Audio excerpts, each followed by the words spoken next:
Good? Go ahead, sir. And for Terence, are you ready to feel the Mexican power, Terence? Oh, yeah. I'm ready.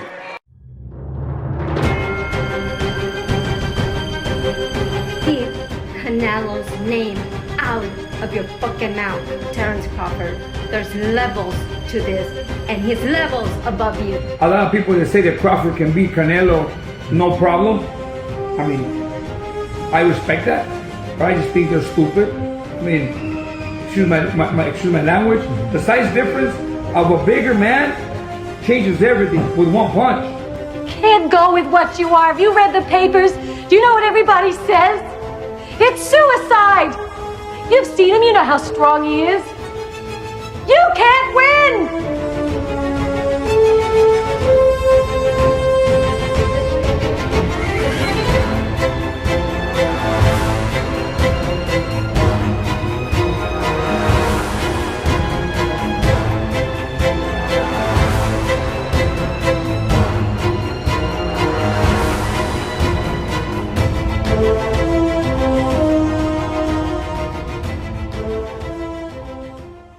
Okay, Mayor, can you come here real quick? Oh, man. Mayor. So, this just came to my mind. I got the key to the city, right? A lot of y'all probably don't know, but this is my second key to the city. Let's go, boy. So, that means today my day, right? That's your day. Okay, so, T, you can have that day. All right? The first key to the city is March 4th, the same day as my son. It's a special day, but at the same time, I would never take the light or take anything away from my son. You know, so he can have that day. But tell me, what do this open? Today, whatever you want. Hey, y'all got that on camera? Today, September 27th. Anything I want is mine. I don't want to hear nothing. If I go in a restaurant and say y'all packed and y'all ain't got no room, I'm gonna say today. Thank you, everyone. So that right there was Terence Crawford at his parade, his victory parade, with the mayor of the city, John Ewing Jr. Now you heard Crawford ask the mayor the question, what does this key open? What does it give me? He said, anything you want. So Terence Crawford said, y'all heard that, right? That means today I can get whatever I want. So the bigger question is, does that include justice? Does that include respect from everybody in the city, including the police? Apparently not. Because only a few hours after Terence Crawford was handed his second key to the city, Terence Crawford, he was pulled out of his car at gunpoint by the police. So the truth is that key to the city, it actually caused an adverse effect, which is a pattern we often see with BAs in the country of the United States. High levels of BA success and excellence is often met with rage and envy in America, and that envy almost took Terence Crawford's life. In fact, Crawford, he was only inches or centimeters away from losing his life because that cop's finger was on the trigger. All he had to do was sneeze the wrong way and that gun could have went off. Not only was this Terence Crawford's parade, but it was also his birthday.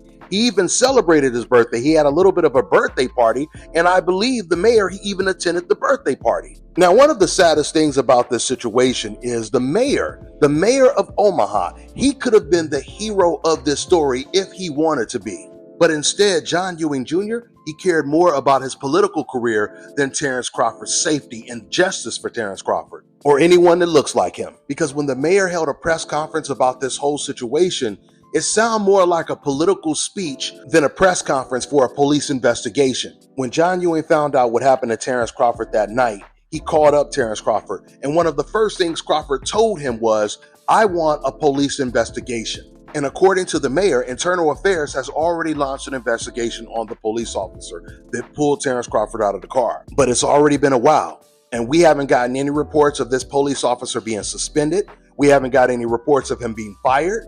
Everything about this pullover, it sounds shady. because according to the police officer, he pulled them over because they were speeding. But on the police report, there's no record of how fast Terence Crawford was going. There's no record of what the speed limit was. The police officer, he also omitted the fact that he drew his gun on Terence Crawford. All of this should have been on the report. The main reason I'm doing this video right now is because I was sent a clip that reminded me of this story. And it also reminded me that there hasn't been an update on this story or the police officer that pulled over Terence Crawford. So I'm gonna get into that clip, but before I do, I wanna remind you guys, I played the press conference, John Ewing's full press conference. And when I first got the press conference, I didn't listen to the whole thing. I listened to the beginning. At the beginning, it sounded like the mayor, he was really gonna do the right thing. Because at the beginning, he was trying to show a little bit of empathy. He was saying, I understand that when things happen like this, the community's trust is broken. But then after that, he did a complete 180. And it seems like the rest of the press conference, he was doing nothing but defending the police, which I felt was like a real slap in the face to Terence Crawford. Even the reporters that was at the press conference that was asking John Ewing questions, they was even checking him. They would hit him with a rebuttal by reminding him that Terence Crawford, he did everything that he was supposed to do. So the real question is, did the police officer do what he was supposed to do? And the answer is absolutely not. I feel like this mayor, he dropped the ball. He let down everyone in that city that looks like him. In his press conference performance, it just made people lose even more trust in the police. By the way, it is also important to note that John Ewing Jr., he's a former police officer himself. But is he aware that black police officers, they get treated like this in 2025? I was kind of humiliated and embarrassed. I felt like it was a racial thing, and I felt like he was singled out. Only on 9, claims of racial discrimination at a Chick-fil-A. A Clover police officer said that he had to pay for his meal, but that his 3 white colleagues did not. Their claims did garner an apology from the owner of the Augusta restaurant where this happened. Our South Carolina reporter Tina Terry spoke to officers about their experience. I was kind of humiliated and embarrassed, at the whole situation, because it seemed like it was a racial issue to me. Clover Police Sergeant Tracy Reed had that experience at a Chick-fil-A restaurant in Augusta, Georgia, while on a work trip a few weeks ago. He and 3 other CPD officers, all of them white, went into the restaurant for breakfast. We all came into the restaurant together, we rode together, came in the restaurant together, all had the same uniform on, stood in line together. There was never a time that we were not together while standing in line. They say all 3 white officers were offered a complimentary meal, which they say is often offered to law enforcement at the popular restaurant chain. But when Sergeant Reed got to the register, he had to pay. He said he had to pay for his meal, and it infuriated me. And I told him, I said, "You want me to go say something?" And he was like, "No, I don't want you to cause a scene." But I could tell by the way he looked that, he just looked down at his plate and he looked really embarrassed and humiliated, which really made me mad. Eventually, Reed wrote this letter to Chick-fil-A corporate demanding the chain retrain employees at the Augusta location and strengthen corporate-wide policies on compliance with civil rights laws. It sounds ridiculous when I hear someone say that they told Chick-fil-A that you guys need to retrain your employees. So you telling me that Chick-fil-A is hiring people, allowing them to represent their brand without teaching them the importance of anti-discrimination laws? With all the class action lawsuits that we have seen over the decades? And this briefly brings me back to Mayor John Ewing, because he said the exact same thing in his press conference. He said, we need to retrain the police officers so things like this don't keep happening. What do you mean retrain them? What are you going to tell them? To not be racist? Even if you told a racist cop that, he wouldn't care, because he understands that there is a code that is not spoken out loud. And that is the code that they follow. They've watched the news long enough to know if you do it right, you'll get away with it. And not only will you get away with it, but you'll become a martyr. You'll become a hero. You can even open up a GoFundMe and raise damn near $1 million, like a lot of white cops did that shot unarmed black kids. And what am I talking about? You don't even have to be a cop. You just have to have the complexion for the protection. Like the white lady who raised almost $1 million for calling a little black kid the N-word. Or George Zimmerman, who raised around $400,000. And that was way before white people even knew if he was going to be found guilty or innocent in a court of law. Which is ironic, because whenever there's a shooting and the victim is black, white people, the first thing they'll say is, well, let's just wait until all the evidence comes out. We don't really know what happened yet. But yet at the same time, they go out and they donate hundreds of thousands of dollars to that same person's GoFundMe account before we even get a verdict. But Reed and the other officers were not satisfied with the response from the Augusta store manager, which included 2 cards for free meals. They said that it was perceived that we were embarrassed or that it was a racial incident, which I didn't like, because I know it wasn't perceived. It actually happened. He's not the only one who perceived it. We all perceived it that way, and it's not even perception, it's what happened. It was a racial issue. Now, that letter from the store manager included an apology, and it also stated that the person who processed the meal was a team leader who doesn't normally work behind the register. The manager called this incident a mistake. Reporting from Clover, Tina Terry, Channel 9 Eyewitness News. So not only did Chick-fil-A defend the actual employee, but obviously that means they didn't fire him. Chick-fil-A, they said he doesn't usually work the register.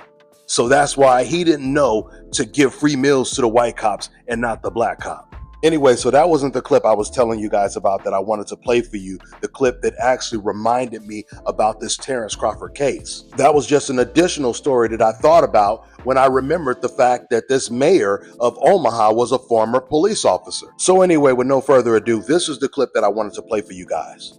Anyway, the movie was over. We walked back to the car. We get in the car. Brother's driving. I'm sitting in the passenger seat. On the back lower left window of the rear window of my car, I'm a gun owner. I have 6 guns, 2 handguns, 2 shotguns, 2 rifles. One of the rifles that I bought is manufactured by a company named Daniel Defense. I have, and it's ridiculous. It's ridiculous that I get to own this.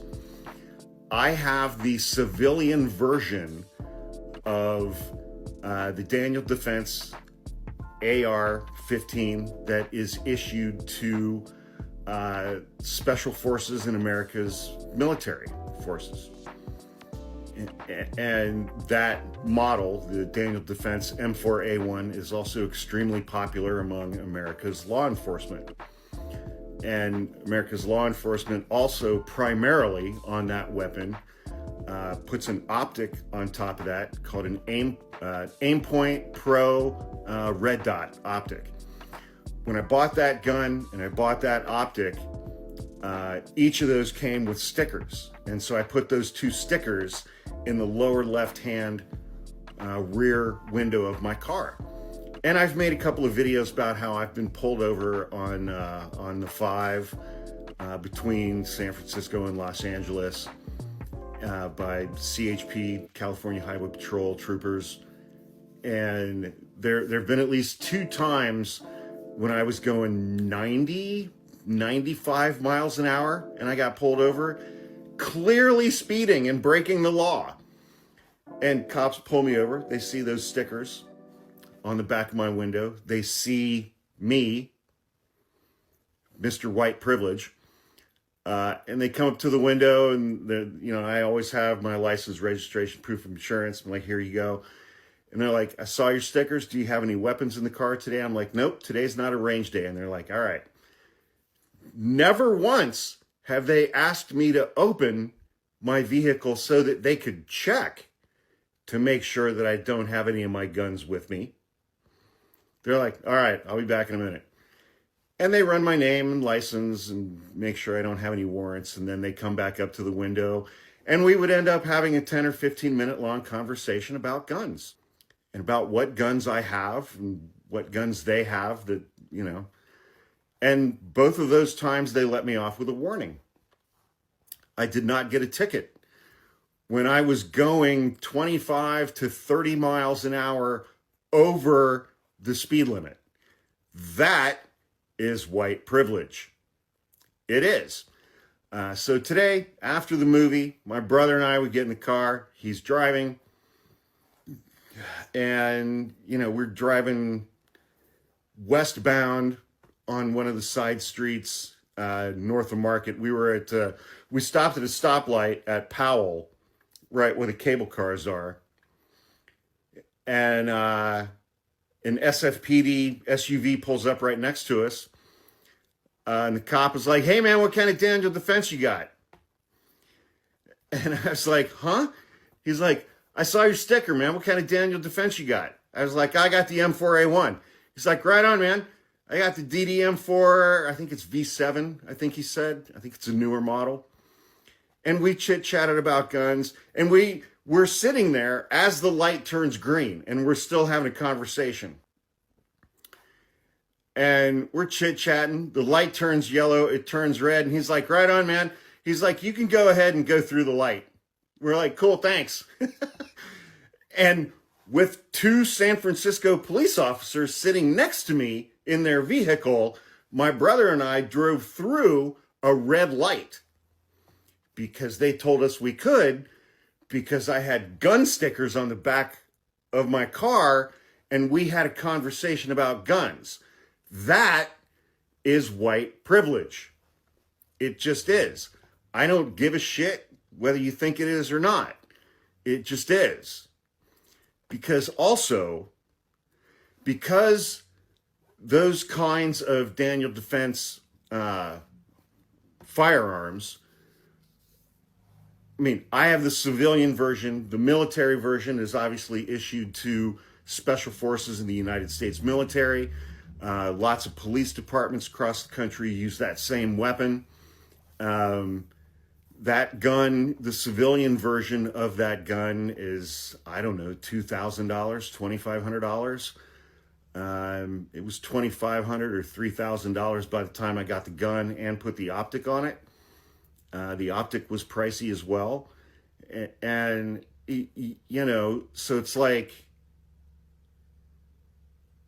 those two officers pulling up next to me, right next to me, because I was in the passenger seat.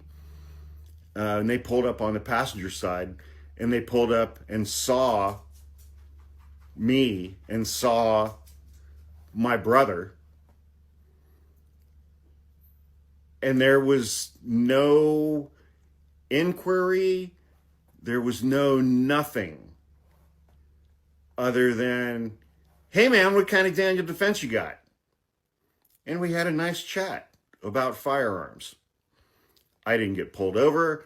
I was not required to get out of the vehicle, nor was my brother. No law enforcement guns were drawn. No backup was called. No shots were fired. Nobody got tased. None of those things happened. None of those things happened. Those things didn't happen. I mean, I'm advertising on the back of my car that I own a Daniel Defense assault rifle, effectively, because they don't make handguns. And the conversation was very pleasant and very cordial. It was, dare I say, jovial. There was mutual appreciation because I'm white. Because I'm white. So, white privilege is simply the color of my skin has never made my life more difficult. And there have been multiple times where the color of my skin has been quite beneficial when I am interacting one-on-one with law enforcement. That's white privilege. And I benefit from that every day. And get this, would it surprise you if I told you guys that that man, he didn't even have the key to the city? But this man did. Seatbelt. Step out. I'm opening the door. You can take mine off of me right here on my right. I'm keeping my fucking up. I'm not reaching for no gun. Step out. Can I move my phone? Yeah, that's crazy. All that serious? You actually gun is all that necessary? You serious? This one, yeah, dude. You serious? Not that deep. You know, the saddest thing about this case is Terence Crawford, he was in a car with his bodyguards. Those men are paid to protect Terence Crawford's life. And not only could they not protect Terence Crawford at that moment, but they couldn't even protect themselves from white supremacy. Thank you for coming. Why are we here today? We are here because on Saturday, we had one of the greatest moments of my public service career, as well as I think one of the greatest moments in the history of this city, with the celebration of Bud Crawford and his phenomenal boxing career. We had a great press conference. We had a great parade. We had a great opportunity to celebrate him at Heartland of America Park. And then some of us went to his birthday party. And I thought it was an amazing opportunity to celebrate somebody that I look at as a hero in this community. Then I woke up Sunday morning and I saw the text messages. And quite honestly, that was probably one of the worst moments of my public service career. When I looked at that message, I said, okay, I'm going to hope that this is a nightmare and that I will wake up and I won't have that text message. But I did. So I immediately began to work with Chief Schmaderer, my Chief of Staff, Tom Warren, my Assistant Chief of Staff for Communications, Aaron Grace, to see how we should respond. I also talked to a number of elected officials, including Terrell McKinney, Senator Terrell McKinney, City Councilwoman LaVanya Goodwin, and it was determined after talking to them that I should reach out to Mr. Crawford personally, which I did.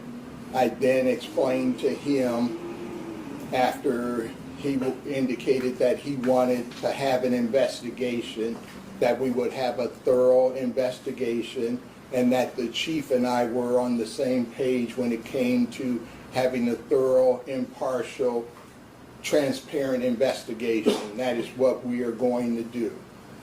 And then I reminded Mr. Crawford of all the things I had said about him being a hero, being a role model, and that all of those things were still true in my mind. That he is an amazing ambassador for the city of Omaha. With that, we then began to look at how we would conduct the investigation. One of the things I always ask for in these situations is I want to see actually what happened. And so I was able to see that and then talk to the chief about how he would be able to conduct the investigation. I truly understand that there are people in our community that are hurting. I truly understand that there are people who are disappointed and who are reliving trauma, maybe from things that they've experienced in the past, or just the idea of the over-policing of black and brown communities that people see across the country. I understand that, and I recognize that. I also know that the Omaha Police Department has worked diligently to try to bridge those gaps and try to be better. I have spent my entire career trying to ensure good community relationships between the police department and the community. What we learned Sunday, and that's what I'm really looking at, is the fact that no matter how much work you do, those relationships are always going to be fragile. And something like this will test those relationships and test our city. What I want this city to understand is this: we are always going to work to make sure we provide quality policing to all of the people of this community. We are going to be responsive to the leaders of this community, and we are going to look at how we can be better as a city government and as a city and as a police department, working with the community. And so what I am going to do is share some of the things with you that Chief Schmaderer and I have talked about, along with Chief of Staff Tom Warren. One of the things I will tell you all is that I am probably the luckiest mayor in the United States of America, because I have a great chief in Todd Schmaderer. I have a great chief of staff who's a former chief of police in Thomas Warren. And then I have a great North Omaha community liaison, Raquel Henderson, who helped me look at these things, not just from a police perspective, but from a community perspective. And then we are able to be responsive to the community. So the community really wants us to look at how we can be better. I will tell you all, one of the things I found in talking to Chief Schmaderer is that because of the state law that allows for open carry, we have a significant number of traffic stops involving weapons. And so one of the things we have to do is we have to take that law into consideration and look at how we are going to develop as much policy and procedure as we can, keeping in mind that we have to also give officers the latitude to be able to respond to dangerous situations. And so that is what we are going to do. One of the things I will also say is that we are going to partner with a lot of members of the community. There have been a number of individuals who have reached out to me to say, we would like to partner with you, we would like to be able to help mediate this situation. And so we are going to take advantage of those partnerships. Leo Lewis is one of the individuals who reached out to me, and he talked about the Phipps family and how they have been partnering with the community, helping young men understand how to conduct themselves when they're stopped for a traffic stop. We are going to continue those partnerships, as well as seeing if we can expand that so that we can make sure that young men, young women who are stopped know what they need to do, and then also making sure that officers understand why they are responding a certain way so that we can ensure safety for officers and safety for members of the community. When I say these things, one of the things I want people to understand is I know that just words and statements are not enough. So we are going to look at how we truly can be better. Because if we don't get better, this could happen again, and I don't want to see anyone, regardless of who they are in our community, stopped and having a situation that's very unfortunate. So we are going to look at how we can be better. One of the things we're going to do is we're going to examine what we're currently doing with traffic stops when it comes to traffic stops with weapons involved. Because there's a need to make sure that people understand, first of all, that they need to declare a weapon if they have one. And we want to make sure everybody knows that, so then officers are aware of the fact that there is a weapon involved. We're also going to look at examining traffic data to ensure that we know what is actually happening with the traffic stops that we are conducting, so that we can develop the training that officers need to be able to be successful, and making sure that we are doing everything we can to make sure people are being treated fairly when they have those traffic stops.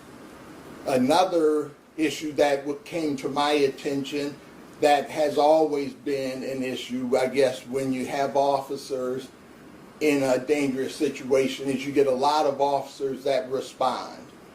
And then it looks like, to some people, that there's too many officers there.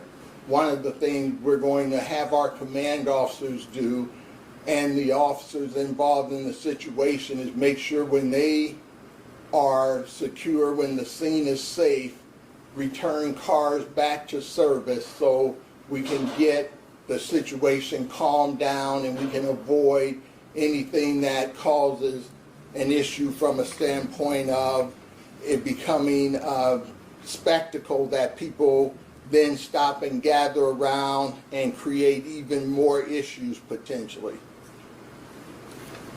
We have a great program with the City of Omaha and the community called 360. One of the things we're going to do is continue to do everything we can in that meeting, but we want to have other opportunities to work with the community and talk with them and have them be able to give us feedback on what we do. Next Wednesday, Chief Schmaderer and I are going to have an open forum at 360 so that we can hear from the community directly so that they can give us their thoughts on what we can do to be better. One of the things I will never be afraid of as mayor of this great city is to take input from the people of this community. I've never forgotten in my career that I work for the people of this community and that I need to be responsive to them. So we are going to do that next week. We're going to look at things like more citizen academies so people understand a little bit more about police work and understand the difficulty of the job. I think sometimes people don't understand what it takes to be in those situations, and we want people to understand that so that they will be willing to give us a little grace sometimes and allow us to be able to explain the situation rather than have all of the speculation that you sometimes have. We are also going to look at training our officers and developing protocols, and Chief Schmaderer has even talked about potentially having a one-day in-service training to be able to provide the training and looking at what is being done around the country and having best practices so officers have more tools to be able to conduct these traffic stops safely. One of the things I want people to understand is that the law was passed in 2023 that allowed for open carry, has made law enforcement and the encounters with traffic stops and people with weapons significantly more difficult and more dangerous for the citizens as well as police officers. So we have to adjust to that law and make sure that all of us are better. We're also going to look at, as I said earlier, more training for people so they know what to do when they are stopped. And then just more integration of the police department in the community. One of the reasons I want to get the police department fully staffed is not to do more traffic stops, not to do more arrests or any of that, but I want the police department to be able to really get back to community policing, which you can't always do when you're 100 officers short and you're going from call to call. So we are going to look at how we can do community policing at an even higher level. The last thing I will say is this. I want people to remember this, that Mr. Terence Bud Crawford is a hero in this community, and he is someone that I respect and that the members of law enforcement respect as well. And I think we have to be sure and careful that we don't allow this or anything else to tarnish that, and that we work as a community to continue to celebrate him and continue to move forward so that we can look at the magic that we had on Saturday. That's where we're trying to move Omaha. On Saturday, we had an amazing opportunity to see what Omaha looks like when Omaha comes together. And that's what I'm going to continue to work toward every day that I am mayor of this great city. I'm going to work every day that I'm mayor of this great city to make sure that we continue to work diligently to improve police and community relations. So at this time, I'll take any questions you might have. Before you do, so the mayor has a list of improvements. I'm going to hand these out. I would just ask that you raise your hands, and he can just call on people, and we'll take questions for a few minutes. Okay. Excuse me. Yes. You mentioned that, you know, you're looking at, you and law and police staff are looking at procedures at some realistic traffic stops with weapons involved. Does that include maybe kind of looking at whether gunpoint's necessary or not? You know? And we'll look at the traffic stops in its entirety. We have to be careful that we don't try to legislate things to the point where officers can't do what they need to do to be safe, but we will look at traffic stops from its entirety. Well, Pete, and then you, ma'am. Yes. Tell me a little bit about what specifically you're hearing from the community in these past 5 days. Well, what I'm hearing from the community, a number of things. One, they want us to be transparent. They want us to let them know what happened. Secondly, they want to know what we're going to do to get better. And then one thing I'm extremely grateful for is that they trust me to help make sure that we get things done and we get better. Yes. I think one thing you emphasized a lot was like training people in how to deal with like interactions with law enforcement that were similar to what happened on Sunday morning. Yes. But when they did get pulled over, they did everything they were supposed to do, and I think that's part of the frustration, right? Well, here's what I would say. There will be some facts that will come out about the investigation, so I don't want to really say what they did and what they didn't do.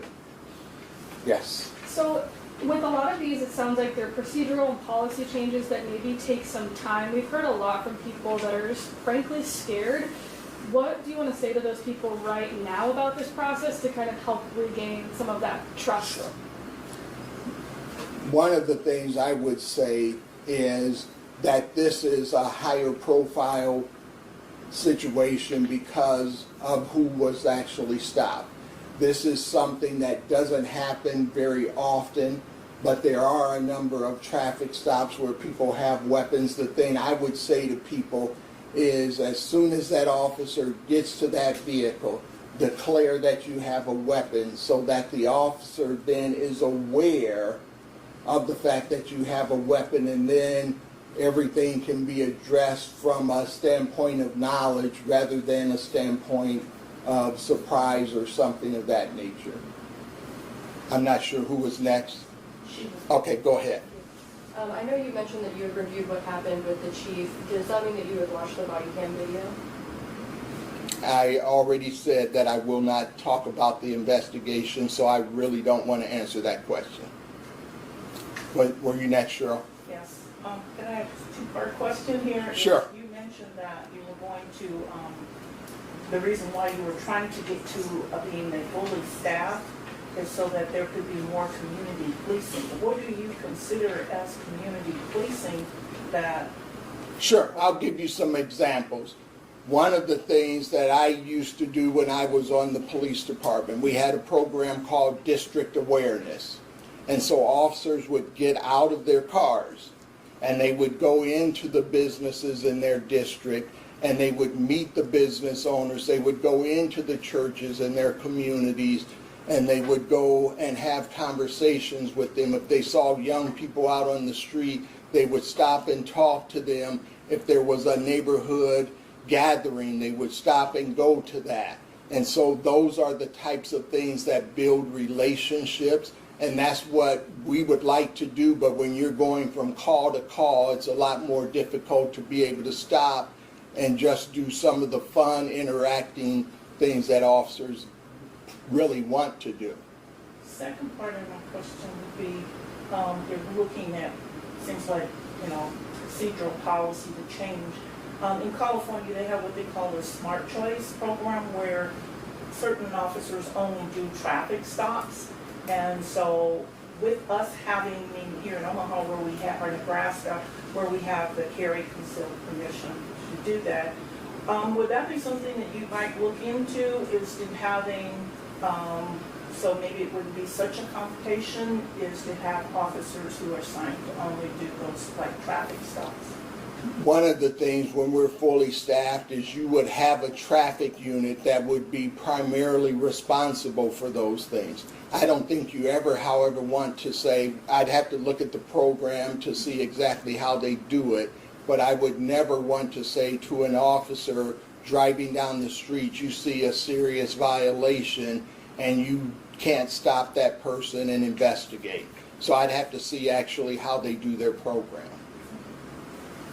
Yes. You talked about analyzing traffic data.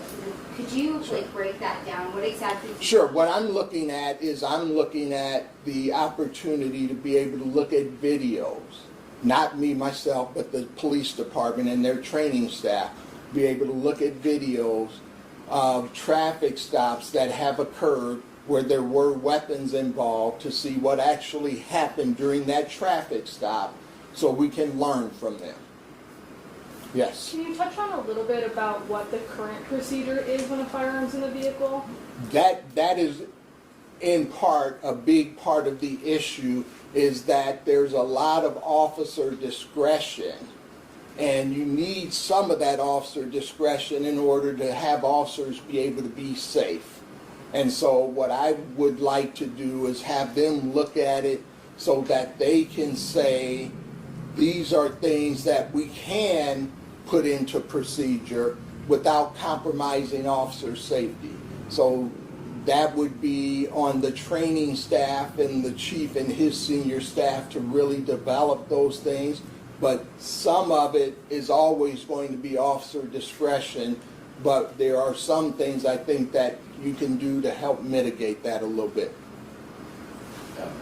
Yeah, just kind of curious to hear from you, whenever you, given your personal and your professional background, whenever you hear an incident, not just this, but just an incident that kind of affects the community, just what can you share from your perspective about just what you think? Sure. From my perspective, I'm going to go back to when I was a police officer, okay? We didn't have the open carry law that is out there today that I believe makes the issue much more difficult for police officers today. So if we saw a weapon in the vehicle, that would have been primarily our initial response to try to keep ourselves safe, to draw our weapons and then make sure we gave loud verbal commands, because it was illegal and it was also a danger to the officer. Now, looking at it today, we have to adjust to that new state statute.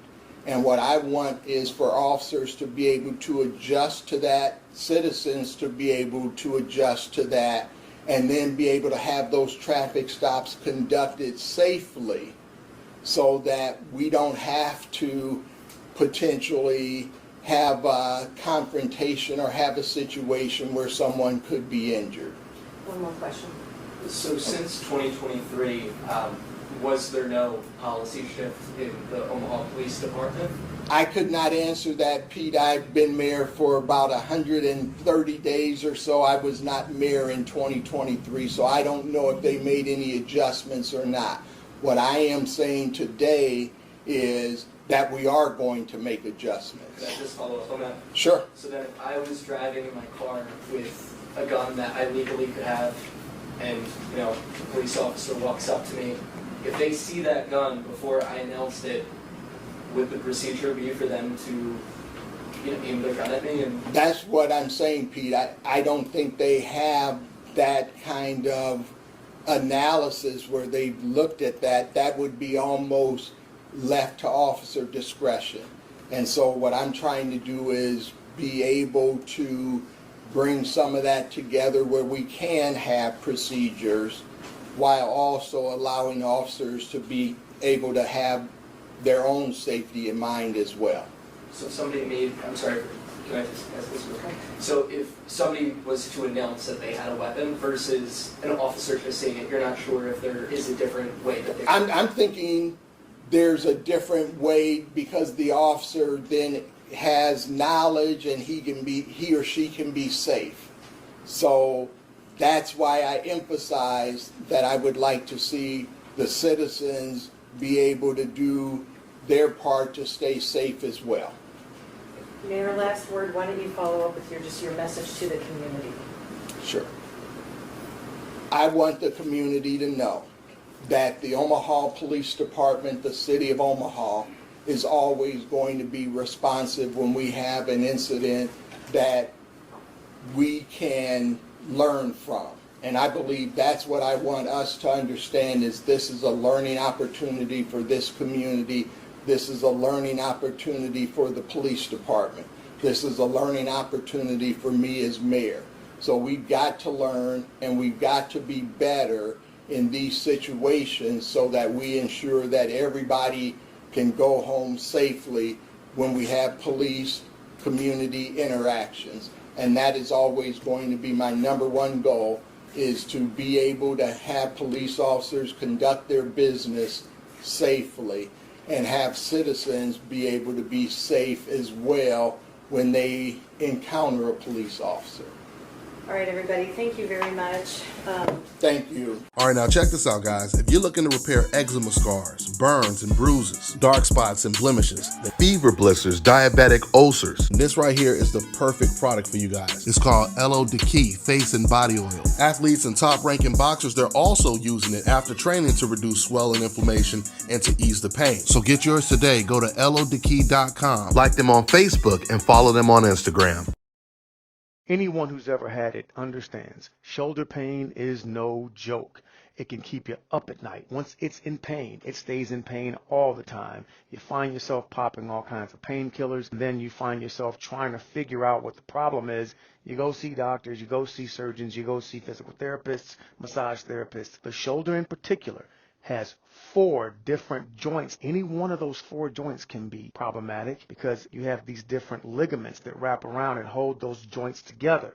And then you have tendons from any one of 20 different muscles that attach to the shoulder blade that can go awry. Muscle and Bone NYC has been around serving many people, getting them out of shoulder pain and all kinds of joint pain since 2012. Contact us at nyc.fitness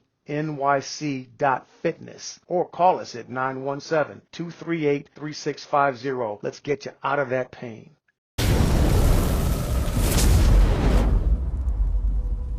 You can just look at somebody and tell them, like, yo, you're not that guy, buddy. You're not that guy. You can look at me and tell I'm that guy. I was born like this. I was blessed with this. I'm always hungry. Just because I'm world champion, don't stop the main goal and objective, and that's to keep going. I'm gonna forever keep going, forever keep winning. Just naturally, man. I know how to do this. I born for this. I born for be different. And then you only this area. No, a lot of these fighters just do rapping. I just came off a loss, and I'm down to fight the best. I'm going up to 135 to fight somebody that they think I can't beat, and I'm gonna dominate him. And then I come back down to 30 and beat his ass too. My hunger is always gonna be there. I never get satisfied. I'm not satisfied. My job still isn't done. That's why my job ain't done yet.